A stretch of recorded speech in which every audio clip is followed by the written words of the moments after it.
これ手に入れたやつは翻訳していくっていう風にしないと意味がないんだ。だから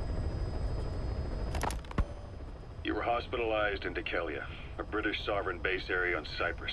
It's part of British overseas territory that falls outside of Cypriot jurisdiction. You got moved from Cuba's Little America right into Cyprus's Little Britain. Why Dhekelia? The UK and the US remain close allies. The last place Cypher would think to look for you is inside their own system.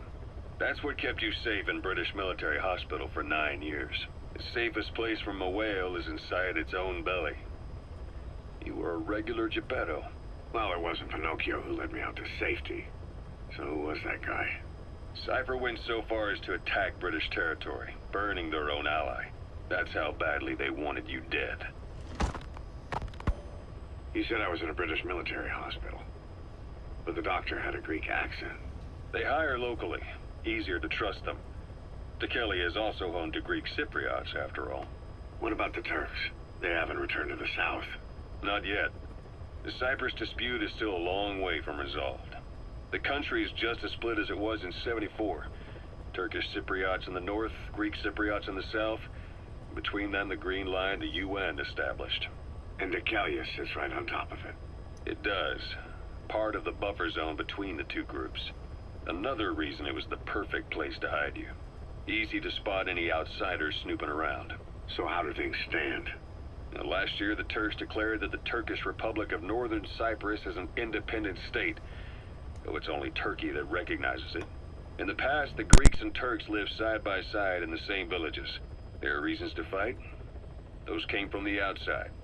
Greece, Turkey, Britain, America, they all have their own stake in pitting the two sides against each other. But once you spark something like this, it's impossible to control. Both sides build up grudges like debt, without the foresight to see that each act of revenge just fans the flames, and then it's too late for other nations to rush in with peace talks. The embers keep on smoldering. Each nation's arrogance only breeds anarchy. The world is paralyzed by this hunger for revenge. Cyprus is no different.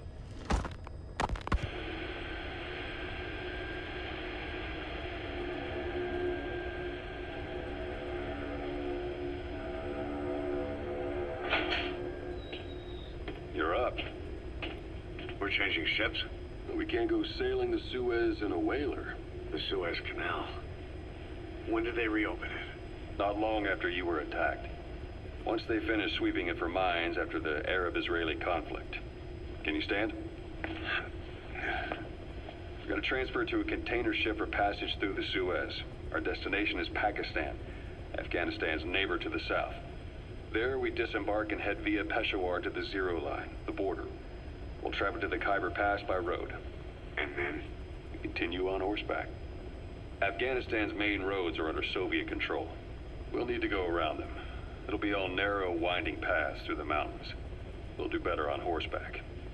It's a local guerrilla tactic.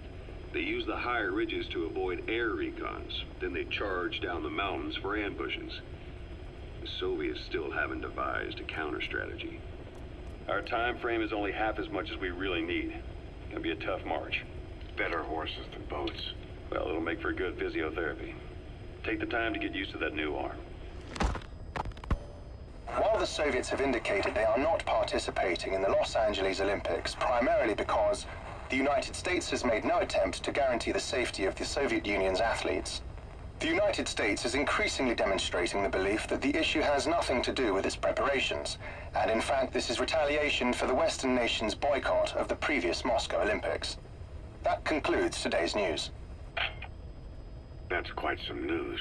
The Soviet Union not attending the LA Olympics? Yeah. Andropov's death has changed some things. They're calling it revenge for the Western boycott of the Moscow Olympics. Countries boycotted the Moscow Olympics? Yes. In protest of the Soviet Union's invasion of Afghanistan. Over 50 countries were absent. It's too bad I didn't get to see Yamashita's judo. When the 40th Army crossed the Amu River 4 years ago, détente went right out the window.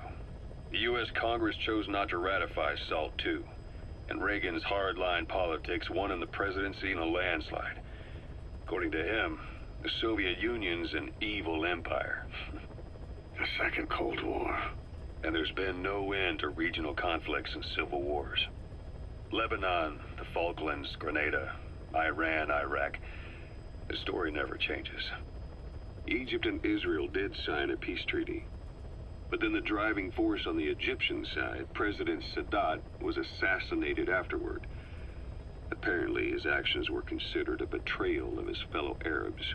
Islamic extremists? Yes, fundamentalist extremists have been responsible for some bold acts of terrorism in recent years. We've had extremist students in Iran take U.S. embassy workers hostage, and suicide bombings in Lebanon. Over 300 foreign soldiers stationed there have been killed. The countries have yet to develop an effective means of dealing with terrorism. Afraid of losing their own men, they've pulled their forces out, handing private forces a golden opportunity. Private forces? Small armies with no national affiliation, working for the highest bidder. That's right, they got the idea from you. After Mother Base went down, they began spreading to meet the soaring demand.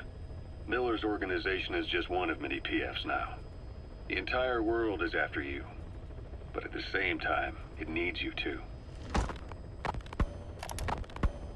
You were hospitalized,